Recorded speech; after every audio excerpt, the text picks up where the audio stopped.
వెండి వస్తువులు 91.6 కేడిఎం బంగారు ఆభరణాల నిలయం Varsha jewellers latest designs bridal collections ఇక్కడ లభించును. Tower 2 Ganj road, Karimnagar.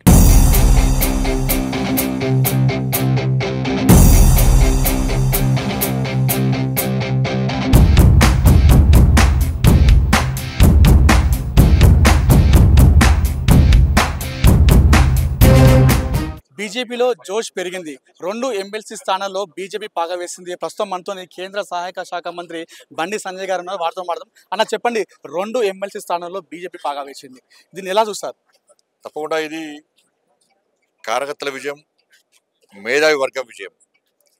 కాబట్టి ఈ విజయాన్ని ఓటర్ మహాశయులకు అదేవిధంగా కార్యకర్తలకు అంకితం చేస్తున్నాం. ఇలా నరేంద్ర మోడీ గారి నాయకత్వంలో ఈ తెలంగాణ రాష్ట్రంలో ఎక్కడ ఏ స్థానిక సంస్థల ఎన్నికలైనా ఉప ఎన్నికలైనా కూడా ఇలా తప్పకుండా మేము గెలవడానికి సిద్ధంగా ఉన్నాం. ప్రజలు కూడా మాకు అనుకూలంగా తీర్పు ఇవ్వడానికి సిద్ధంగా ఉన్నారు. అంటే ఎప్పుడు ఎన్నికలు వచ్చినా కూడా బండి సంజయ్కి ఇండియా పాకిస్తాన్ మ్యాచ్ గుర్తొస్తున్నట్టు స్వయంగా కరీంనగర్కి వచ్చి పీసీసీ ప్రెసిడెంట్ కామెంట్ చేసిన సంగతి. ఇప్పుడు నేను ఏమంటున్నా అంటే మాది భారత్ టీం అన్నాం. కాంగ్రెస్ పార్టీ ఏం సమాధానం చెప్పుకోవాలి? కాదు, భారతీయ జనతా పార్టీ కాదు, మేమే భారత్ టీం అని చెప్పుకోవాలి. చెప్పుకున్నారా? అంటే భారత్ టీం అని చెప్పుకోవడానికి కూడా కాంగ్రెస్ పార్టీ సాహసిస్తలేదు. అంటే భారత్ టీం అని చెప్పుకోవడం కూడా కాంగ్రెస్ పార్టీ ఆలోచిస్తున్నది. కాబట్టి నేను ఇండియా పాకిస్తాన్ మ్యాచ్ అప్పుడు ఎటువంటి ఉత్కంఠమైన వాతావరణం సాగిందో ఈ ఎన్నికలు అట్లే జరుగుతున్నాయి. ఇండియా పాకిస్తాన్ మ్యాచ్ లెక్కనే జరుగుతున్నది. భారత్ టీంగా వస్తున్నామని మేము అన్నాం. కాంగ్రెస్ పార్టీ మేమే భారత్ టీం అని చెప్పుకోవాలి. ఎందుకు చెప్పుకోలే? కానీ భారత్ టీం మాది. కాబట్టి అదొకటే కాదు కదా, ఇలా అభివృద్ధి విషయంలో ప్రజలు గమనించారు. మోడీ గారు కేంద్ర ప్రభుత్వం తెలంగాణ రాష్ట్రానికి అభివృద్ధి నిధులు ఇస్తున్నది, సంక్షేమ పథకాలు ఇస్తుంది గమనించారు. కాంగ్రెస్ పార్టీ అభివృద్ధి సహకరిస్తలేదు. ఎప్పుడు నిత్యం మోడీ గారిని తిట్టడము, కేంద్రాన్ని బదనాం చేయడమే పనిగా పెట్టుకున్నది. కాబట్టి ఒక్క పైసా రాష్ట్ర ప్రభుత్వం ఇచ్చే పరిస్థితి లేదు. కాబట్టి ఇలా ఈ గెలుపు సాధ్యమే. బీసీ నినాదం ఇంపాక్ట్ ఎవరిపైన చూపించింది ఈ ఎన్నికల్లో? ఇలా బీసీలైనా అగ్రవర్ణాలు పేదలైనా భారతీయ జనతా పార్టీకి అనుకూలంగా ఉన్నారు. ఇవాళ 10% ఉన్న ముస్లింలను బీసీలు గుర్తిస్తే బీసీల పరిస్థితి మేము అదే వాదించినాం.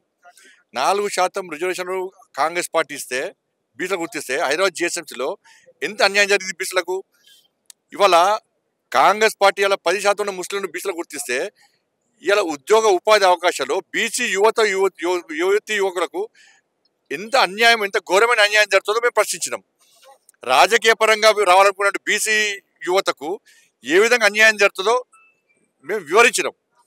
కాబట్టి కాంగ్రెస్ పార్టీ ఎంత నమ్మించే ప్రయత్నం చేసినా కూడా ప్రజలు నమ్మలేదు. భారతీయ జనతా పార్టీ మా కోసం ఆలోచిస్తున్నది అని చెప్పి భావించినటువంటి బీసీ వర్గం అంతా కూడా భారతీయ జనతా పార్టీకి అనుకూలంగా ఇలా తీర్పునిచ్చింది.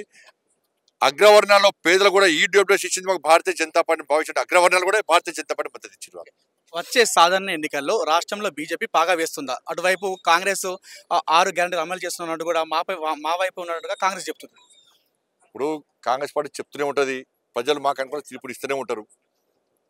ఎక్కడ ఉప ఎన్నికలు జరిగినా స్థానిక సంస్థల ఎన్నికలు కూడా ఇదే విజయ పరంపర కొనసాగుతుంది.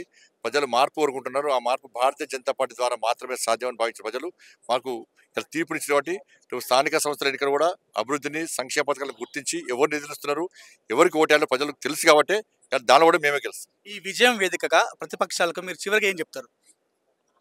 పద్ధతులు మార్చుకోవాలి, ప్రవర్తన మార్చుకోవాలి. అబద్ధాలతో గెలుద్దామనుకోవడం, అబద్ధాలతో ప్రజలను మోసం చేద్దామనుకోవడం, వాళ్ళు చేస్తున్న నేరాన్ని ఇతరులు నెట్టే ప్రయత్నం చేయడం, అవినీతి రహితంగా పాలన కొనసాగించాలని ఆలోచన లేకపోవడం, ఇవన్నీ గుర్తించాలి. ఇప్పటికైనా వాళ్ళ పద్ధతి మార్చుకుంటే ఇందులో ప్రజలు సహకరిస్తున్న విషయాన్ని గుర్తుంచుకోవాలి.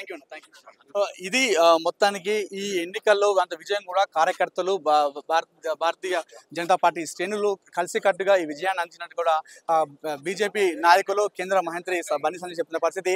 రాబోయే స్థానిక సంస్థల ఎన్నికలు కావచ్చు, మున్సిపల్ ఎన్నికలు కావచ్చు, వచ్చే సాధారణ ఎన్నికల్లో రాష్ట్రంలో బీజేపీ పార్టీ బాగా వేస్తున్నట్టు కూడా కుండా బద్దలు కొట్టిన విషయం. కెమెరా పర్సన్ కుమార్తో అనిల్, సుమ టీవీ, కరీంనగర్ నుండి.